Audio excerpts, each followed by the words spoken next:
ಸಿದ್ದರಾಮಯ್ಯ ವಿರುದ್ಧ ಪ್ರಾಸಿಕ್ಯೂಷನ್ಗೆ ಗವರ್ನರ್ ಅನುಮತಿ. ರಾಜ್ಯದಾದ್ಯಂತ ಕಾಂಗ್ರೆಸ್ ಕಾರ್ಯಕರ್ತರ ಆಕ್ರೋಶ. ಎಲ್ಲೆಡೆ ಪ್ರತಿಭಟನೆಗೆ ಕೈ ನಾಯಕರ ಕರೆ. ಎಲ್ಲೆಡೆ ಹೆಚ್ಚಾದ ಕಾಂಗ್ರೆಸ್ ಕಾರ್ಯಕರ್ತರ ಆಕ್ರೋಶ. ನಾಳೆ ಮೈಸೂರು ಬಂದ್ಗೆ ಅಹಿಂದ ಸಂಘಟನೆ ನಿರ್ಧಾರ. ಪೂರ್ವಭಾವಿ ಸಭೆ ನಡೆಸಿ ನಿರ್ಧಾರ. ಟಿಬಿ ಡ್ಯಾಂಗೆ ಗೇಟ್ ಅಳವಡಿಕೆ ಕಾರ್ಯ ಯಶಸ್ವಿ.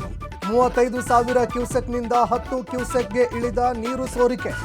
ಭಾರೀ ಒಳಹರಿವಿನಿಂದ ಜಲಾಶಯ ಮತ್ತೆ ಭರ್ತಿಯಾಗುವ ನಿರೀಕ್ಷೆ. ಬೆಳಗಾವಿಯಲ್ಲಿ ಶುರುವಾಗಿದೆ ಕ್ರೆಡಿಟ್ ಪಾಲಿಟಿಕ್ಸ್. ಒಂದೇ ಕಟ್ಟಡ ಎರಡೆರಡು ಬಾರಿ ಉದ್ಘಾಟನೆ.